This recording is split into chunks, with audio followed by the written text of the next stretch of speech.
First contact. The message arrived on a quiet Tuesday morning. At first, the scientists at the Global Space Listening Array thought it was just another burst of cosmic noise. But as the computers analyzed the pattern, excitement spread through the facility. This was no random signal. "Sir, you need to see this," said the young technician, his finger trembling as he pointed at the screen. Director Frank Wilson leaned forward, squinting at the scrolling data. After 30 years in space communications, he had never seen anything like it. "Call the secretary. Now." Within hours, the message had been decoded. It wasn't meant for Earth at all. It was a transmission between two alien vessels, intercepted by pure chance. Humanity had just confirmed they weren't alone in the universe, and what they learned was troubling. "They're discussing patrol routes," said Olivia Wright, the lead linguist who had made the breakthrough. Her red hair was pulled back in a messy ponytail, eyes bloodshot from hours of work. "This sector is controlled by something they call the hegemony." Samuel Daniels, the astrophysicist whose algorithms had first flagged the signal, nodded grimly. "And based on the star coordinates, they're talking about systems less than 20 light-years from Earth." The United Nations Security Council met in emergency session. For once, the squabbling nations found common ground. This potential threat demanded a unified response. "We have the technology," said General Patricia Carter, pointing to the wreckage of the alien scout ship that had crashed in the Arizona desert 8 years ago. The world had been told it was an experimental aircraft, but now the truth emerged. "We've reverse-engineered enough to build our own ship, a warship." "And who would command such a vessel?" asked the French representative. All eyes turned to the man sitting quietly at the end of the table. Captain John Miller had commanded the largest aircraft carrier in the U.S. fleet. His record was impeccable, his judgment trusted by allies and adversaries alike. "I'll do it," John said simply, "but I want to pick my crew." That evening, John sat on his back porch, watching the sunset. His daughter Lisa brought him a cup of coffee. "How long will you be gone, Dad?" she asked, sitting beside him. John sighed. "I don't know, sweetie. Maybe years." Lisa was 19, studying aerospace engineering. She understood better than most what her father was about to undertake. "Mom would have been proud," she said quietly. John nodded, thinking of his late wife. Cancer had taken her 3 years ago. Now he was leaving their daughter too, perhaps never to return. The next morning, construction began on the ESS Vanguard in a secret orbital facility. Scientists and engineers from around the world worked tirelessly, adapting alien technology to human designs. The displacement drive was the biggest challenge, a system that could fold space itself, allowing travel between stars in days rather than centuries. "It's working," cried Samuel, watching as the prototype engine bent light around itself. "We can do this." For 5 years, John trained with the ship's systems in simulations. He studied alien languages with Olivia, learned tactics from military strategists, and prepared for every scenario they could imagine. The day before launch, John visited Lisa at her university. She had grown into a confident young woman, now working on her own designs for space habitats. "I wish I could go with you," she said, hugging him tightly. "Someone needs to keep an eye on things here," John replied with a sad smile. "Maybe next time." As John's shuttle approached the completed Vanguard, he gazed in awe at humanity's greatest achievement. Over a mile long, bristling with weapons and sensors, the massive warship gleamed in the sunlight. Earth was about to announce its presence to the galaxy. John only hoped they were ready for the answer. The crew stood in awe as they entered the main bridge of the ESS Vanguard for the first time. 5 years of construction had finally culminated in this moment. Captain John Miller led the way, his experienced eyes taking in every detail of the command center. "It's even more impressive than the simulations," said Kate Martinez, the ship's executive officer. A former NASA mission commander, Kate had been John's first choice for XO. Her calm demeanor balanced his occasional intensity. "Wait until you see the engine room," Alan Peterson replied with a grin. The chief engineer patted the nearest console affectionately. She's got power systems like nothing Earth has ever built. The revolutionary displacement drive occupied 3 decks at the rear of the vessel. It was Ellen's responsibility to keep it running, despite being constructed with technology humans had barely begun to understand. Ryan Garcia, the communications officer, was already testing the translation systems. The language database is online. We should be able to communicate with at least 17 alien species based on what we learned from the intercepted transmissions. Let's hope they want to talk, said Diane Lewis, the medical officer. She had spent the past years studying potential alien biology, preparing for whatever medical challenges might arise. Captain, all systems are ready for your inspection, announced a melodic female voice from the speakers. Thank you, Araya, John replied. The Advanced Responsive Intelligence algorithm was the most sophisticated AI ever created, designed to manage the ship's complex systems and assist with translation. Unlike earlier military AIs, ARIA had been programmed with ethical protocols and a distinct personality. The integration is complete, confirmed Ellen. ARIA can access every part of the ship while maintaining security protocols. John nodded. Let's begin the final checks. We launch tomorrow. That evening, the senior crew gathered in the observation lounge. Through the massive viewport, Earth hung like a blue jewel against the blackness of space. For many, it would be their last view of home for years. Message from command, sir, Ryan said, handing John a tablet. John read quickly, his expression growing serious. Our mission has changed. We've intercepted a distress signal from the Centauri system. He activated the main screen, showing the message they had received. It was fragmented, displaying alien script with a rough translation. To any free peoples, hegemony oppression intensifies. Resistance nearly crushed. Need assistance. Cannot hold. It's from a group calling themselves the Free Centauri Alliance, John explained. They're fighting against hegemony control. So instead of exploration, we're heading into a war zone, Kate said quietly. We always knew this might happen, John replied. Our mission is to protect Earth. If these resistance fighters can help us understand the hegemony threat, we need to make contact. The next morning, Earth's political and military leaders gathered to witness the Vanguard's departure. Final supplies were loaded, crew members said goodbye to loved ones via video calls, and the massive docking clamps were released. Displacement drive powering up, Alan reported from engineering. The ship hummed with energy as the revolutionary engine came online. All sections report ready, confirmed Kate. John took his captain's chair, feeling the weight of responsibility settle on his shoulders. 500 crew members under his command, Earth's future possibly in his hands. ARIA, plot course for Alpha Centauri, he ordered.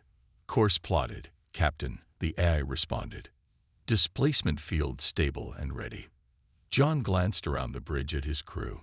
They had trained for this moment for years, but nothing could truly prepare them for humanity's first interstellar journey. Let's make history, he said simply. Engage.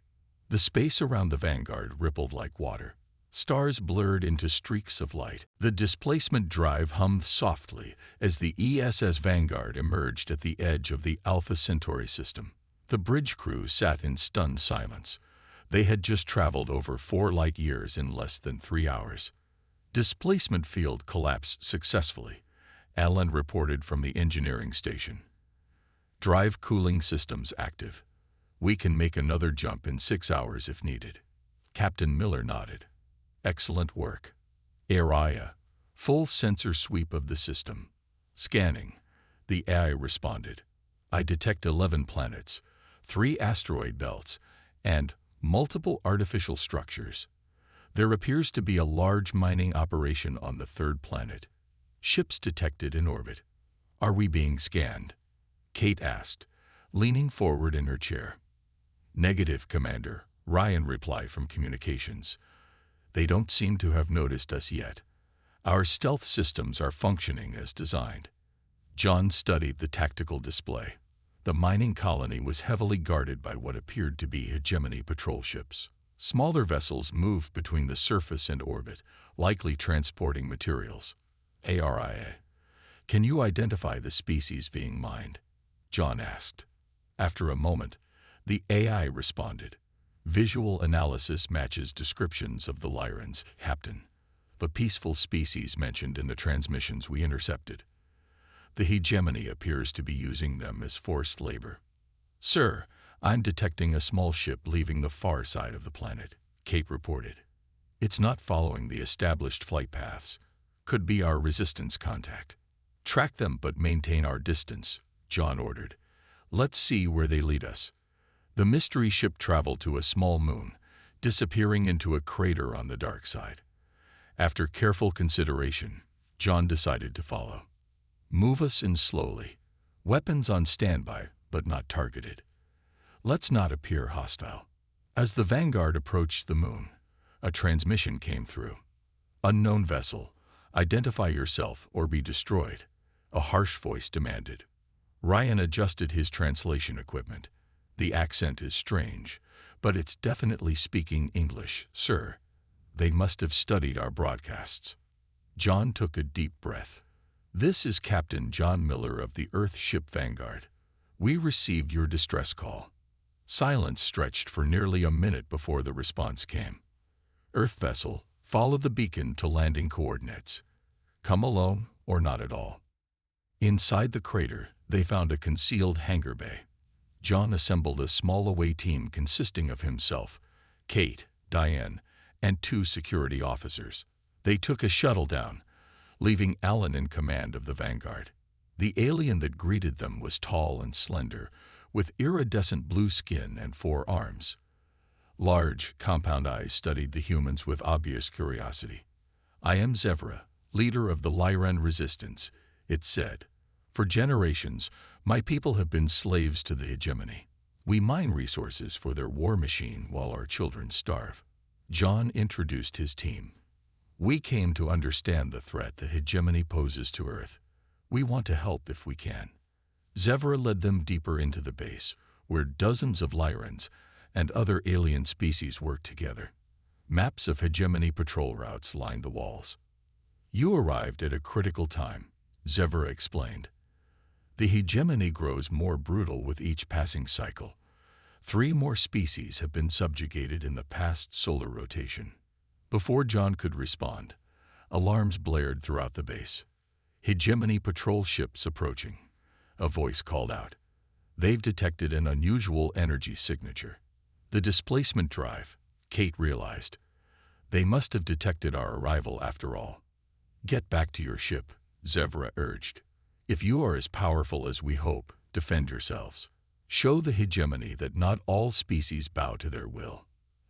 As they rushed back to the shuttle, John contacted the Vanguard.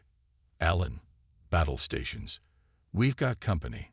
The Vanguard's crew hurried to their positions as 5 hegemony warships appeared on the sensors.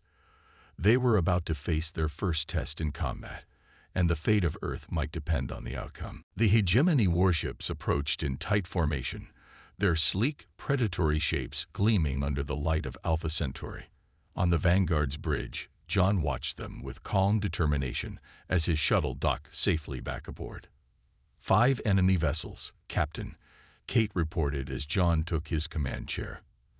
Their weapons are charging. They're broadcasting demands for our immediate surrender. Put it on screen, John ordered. A reptilian face appeared, scales shimmering with metallic hues. Yellow eyes narrowed in contempt. Unknown vessel, you have violated hegemony space. Power down and prepare to be boarded. Resistance will result in your destruction. John glanced at Ryan. Send no response. Let's see how they react to being ignored. Sir, their lead ship is launching fighters, Kate warned. 20 small craft, approaching fast. Targeting systems online, the weapons officer announced. Rail guns and particle beams ready. John studied the tactical display. The hegemony clearly expected an easy victory. Their fighters spread wide, attempting to surround the Earth vessel.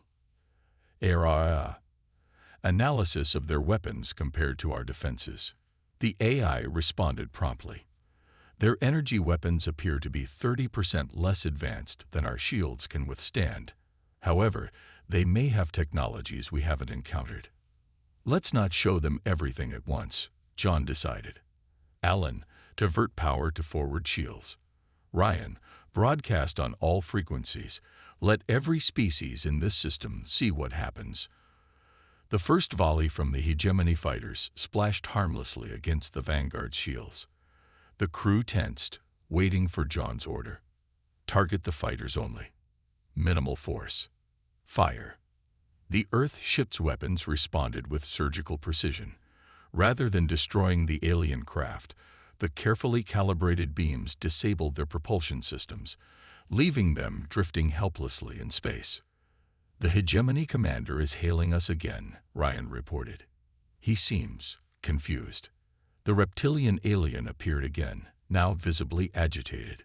What technology is this? Identify yourselves immediately. John straightened his uniform and nodded to Ryan. This is Captain John Miller of the Earth ship Vanguard. We came in peace, yet you attacked without provocation. Consider this a demonstration of restraint. The alien hissed. Earth? The primitive world at the edge of the sector? Impossible. Return to your borders and spread the word, John continued. The people of Earth will not be threatened. We seek friendship with peaceful species, but we will defend ourselves and others who suffer under oppression. Before the commander could respond, sensors blared a warning. Captain, the hegemony battleship is powering up its main weapon, Kate called out. All power to shields, John ordered calmly. Prepare main cannon. The enemy flagship fired, its beam cutting across space toward the Vanguard. The Earth ship shuddered under the impact, but its shields held. Shield efficiency at 87%, AIA reported. No damage to critical systems. John's expression hardened. Target their weapons array only. Fire. The Vanguard's main cannon released a blinding pulse of energy. When the light faded, the hegemony flagship floated dead in space, its weapons array completely vaporized, while the rest of the ship remained intact. The remaining hegemony vessels are retreating, Kate announced, unable to hide the amazement in her voice. Back in the resistance base, Zevra and the other aliens watched the battle through telescopes. Cheers erupted as they witnessed the hegemony's defeat. It's begun, Zevra whispered. The liberation we've only dreamed of. In a distant sector of space, aboard the hegemony command station, Supreme Commander Drak Thor received the disturbing report. Impossible, he growled, smashing his fist against the console. One ship cannot stand against our fleet. His second-in-command, Vexna, studied the battle data. This human vessel's technology exceeds our estimates. We must convene the High Command immediately. Drak Thor's eyes narrowed. No, we will crush this threat ourselves before others learn of it. Prepare my flagship and summon the Grand Fleet. This Earth has made a fatal mistake. Little did he know, news of the Vanguard's victory was already spreading across the stars, igniting hope in oppressed worlds everywhere. The Vanguard's mess hall had never been designed to host an interstellar summit. Yet here stood representatives from 7 different alien species, gathered around tables hastily rearranged to form a circle. Captain Miller watched as they studied each other warily, centuries of oppression making trust difficult. Welcome aboard the Earth ship Vanguard, John began, standing tall in his formal uniform. 3 weeks ago, we were strangers. Today, we gather as potential allies. Zevra of the Lyrans stood to John's right. Since the battle with the Hegemony Patrol, word had spread quickly through the sector. One by one, representatives from subjugated worlds had reached out, skeptical but desperate. The humans have proven their technology can match the Hegemony, Zevra said. For the first time, we have hope of breaking their control. A bulky stone-skinned being called Crag grumbled deeply. Hope is worthless without strategy. The Hegemony commands thousands of warships. This single Earth vessel, impressive as it is, cannot stand against such numbers. We don't intend to fight alone. Kate responded. Each of your worlds has resistance fighters, ships hidden away, knowledge of hegemony movements and weaknesses. And what does Earth want in return? Asked Ilara, a luminescent being whose gender was impossible to determine. No species aids another without seeking advantage. John walked slowly around the table. Earth wants neighbors, not subjects. Trade, not tribute. The hegemony threatens our world just as it threatens yours. Our interests align. While the diplomatic discussions continued on the mess deck, Ryan Garcia made a startling discovery in the ship's communication center. He rushed to find John during a brief recess. "Captain, you need to see this," Ryan said, excitement clear in his voice. "I've been analyzing the language patterns of our guests, comparing them to Earth's ancient languages." "What did you find?" John asked, stepping away from the others. Ryan displayed his findings on a tablet. The Lyran's root language shares patterns with ancient Sumerian. The Prakti speech has elements of Proto-Indo-European. "Sir, I think some of these species have visited Earth before, thousands of years ago." John's eyes widened. "You're suggesting our myths about gods and visitors might be based on actual contact," Ryan finished. "Not all species in this sector are like the hegemony. Some may have been watching over us." This revelation added new weight to the Alliance discussions. John returned to the table with fresh determination. "We propose a formal alliance," he announced. "Each world contributes what they can. Information, fighters, resources. United, we can challenge the hegemony's grip on this sector." As the representatives debated the proposal, Diane noticed something odd about one of the Prakti delegates. His breathing pattern differed from the others of his species. When he excused himself, she discreetly followed, signaling to a security officer to join her. In a quiet corridor, she watched the delegate press his hand against a wall panel, inserting something into the ship's systems. "Security alert," Diane whispered into her communicator. "Possible infiltration in progress. Deck 3, Section 7. Kate received the alert and immediately acted, striding quickly to John's side and whispering in his ear. Without missing a beat in his address to the delegates, John activated a hidden security protocol with a subtle hand gesture. Araya's voice came over a private channel to security personnel. "Unknown device detected in environmental systems. Isolating affected sectors." When security officers surrounded the false delegate, he revealed his true form, a shape-shifting species loyal to the hegemony. In his possession was a bioweapon designed to kill everyone aboard. "The hegemony knows we're meeting," Kate announced as she returned to the summit, the crisis contained. "They tried to eliminate us all in one strike. Instead of creating panic, the assassination attempt had the opposite effect." The delegates looked at each other with new resolve. "We have no choice now," Zevra said. "We must stand together or die separately." By evening, the Alliance Accord was signed. The fight for galactic freedom had officially begun. The stars shimmered against the purple backdrop of the astral nebula. Hidden within its swirling clouds, the combined fleet of the newly formed alliance waited. 87 ships of various sizes and designs held position, their crews tense with anticipation. At their center, the ESS Vanguard stood ready, its powerful silhouette a beacon of hope. On the bridge, Captain Miller studied the tactical display. Intelligence reports confirmed that the hegemony had assembled its grand fleet, over 300 warships led by Supreme Commander Drakthor's flagship, the Dominion. "They'll be here within the hour," Kate said quietly, standing at John's side. "Our scouts report they're following the exact route we predicted." John nodded. "And our allies are in position. All ships report ready," Ryan confirmed from communications.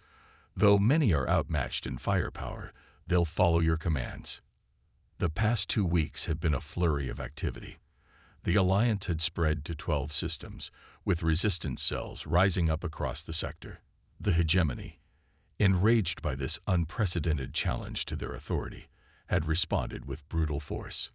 "Captain," Alan's voice came through the comm system. "I need to speak with you urgently." In engineering, Alan showed John the problem. The displacement drive's power core was showing microscopic fractures. If we push it beyond 70% capacity, it could rupture. Alan explained, wiping sweat from his brow.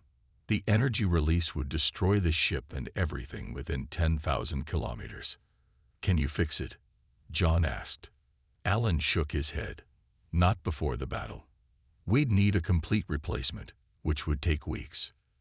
Then we work with what we have, John replied. Limit the drive to 60%. We'll adapt the battle plan. When John returned to the bridge, Diane was waiting with more concerns.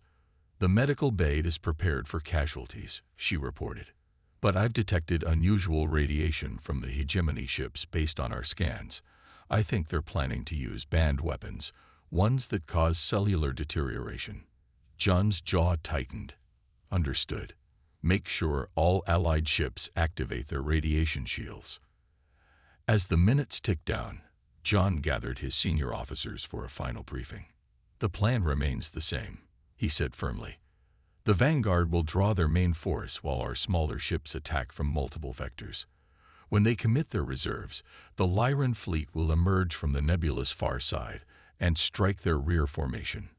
With the drive limitation, we'll have less maneuverability, Kate pointed out. Which is why we need to make them come to us, John replied.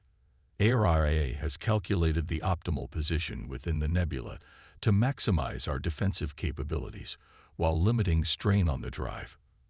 From the tactical station, the weapons officer spoke up. Sir, the first wave of hegemony ships has entered the nebula. John straightened his uniform. All hands to battle stations. May whatever powers exist in this universe watch over us today. The Vanguard moved slowly into position, its weapons charging. Around it, Alliance ships formed a defensive perimeter, each captain knowing their role in the coming fight. Hegemony fleet in visual range, Ryan announced. They're hailing us.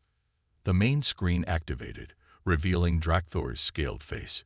His yellow eyes glowed with malice. Human, he hissed. You have caused enough disruption. Surrender your vessel, and your allies will be granted mercy. John stepped forward, his voice steady. We both know that's a lie, Commander. Your reign of terror ends today. Drakthor's mouth twisted into what might have been a smile.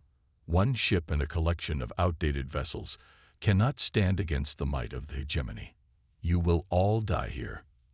Perhaps, John replied, but we will die free, and others will rise after us. The transmission cut off. Moments later, the first hegemony weapons fired, bright energy beams cutting through the nebula's gases. All ships, execute Battle Plan Alpha, John ordered. Remember your training. Remember what we fight for. As the Vanguard shields absorbed the first impacts, John settled into his command chair. The greatest space battle in human history had begun, and the fate of countless worlds hung in the balance. The nebula blazed with weapons fire as the battle entered its third hour. The Vanguard moved through the chaos like a predator, its advanced shields absorbing hits that would have destroyed lesser vessels. Around it, Alliance ships fought with desperate courage against the hegemony fleet. Shield efficiency at 43%. ARIA reported calmly. Hull breaches on decks 7 through 9. Emergency teams responding. John gripped his chair as the ship shuddered under another impact.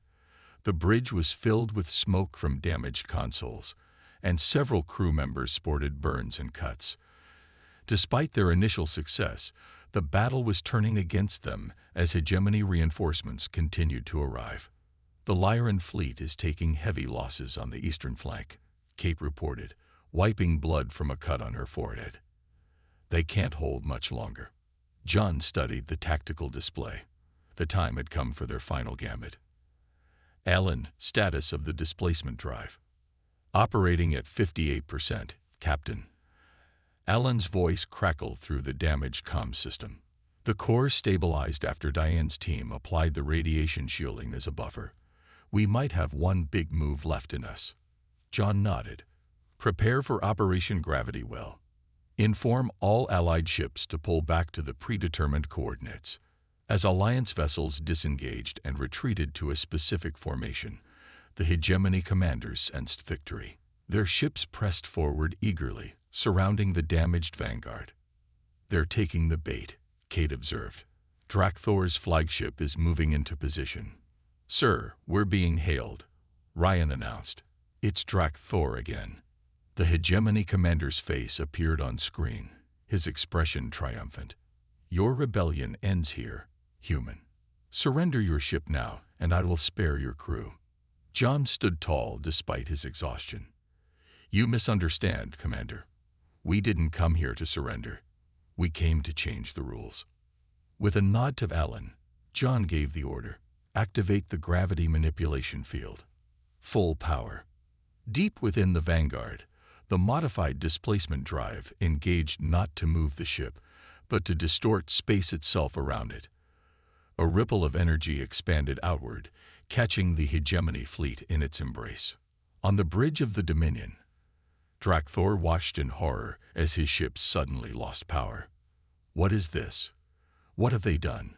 The gravity field created a bubble of altered physics, rendering conventional weapons and engines useless. Only the Alliance ships, protected by specially designed shields, could maneuver. "All ships, execute final attack pattern," John ordered. The remaining Alliance vessels surged forward, capturing the helpless hegemony ships one by one. When Alliance boarding parties reached the Dominion, Drakthor stood waiting, his posture rigid with shock and rage. "Impossible," he growled as human and alien allies surrounded him. "One ship cannot defeat a grand fleet." "Not one ship," John replied, stepping onto the hegemony flagship's bridge. "One Alliance." 3 days later, representatives from over 30 species gathered aboard a neutral station to discuss the future. The hegemony's leadership had surrendered after news of Drakthor's capture spread throughout the sector. John sat beside Zevra, and the other Alliance founders as former enemies and allies alike debated a new galactic order. "We propose a galactic council," Zevra announced, "where all species have equal voice and rights. The age of empires must end." An aging hegemony diplomat rose shakily. "And who will lead this council through its formative years? Who has earned that right?" All eyes turned to John, who shook his head. "Earth is new to this community of worlds. We have much to learn before we can lead." "Yet it was Earth that showed us freedom was possible," Crag rumbled. "Captain Miller, the Alliance needs your wisdom." After lengthy discussion, John accepted the role of interim Alliance admiral, with representatives from 7 species forming a governing board. As the Vanguard prepared for its journey home, John stood in his quarters, gazing at a photograph of his daughter Lisa. "Message from Earth, Captain," Ryan said over the comm. "They're eager for our return. And there's a personal message from the Space Academy." John smiled as he read the notification. Lisa had graduated at the top of her class and was assigned to crew the next Earth vessel being constructed. When the Vanguard arrived in Earth orbit 3 weeks later, cheering crowds greeted the returning heroes. As John stepped off the shuttle, he spotted Lisa waiting at the edge of the landing pad. "Dad," she called, rushing forward to embrace him. As father and daughter reunited, John looked up at the stars now visible in the evening sky. Earth was no longer alone in the universe, and though challenges remained, humanity had found its place among the stars.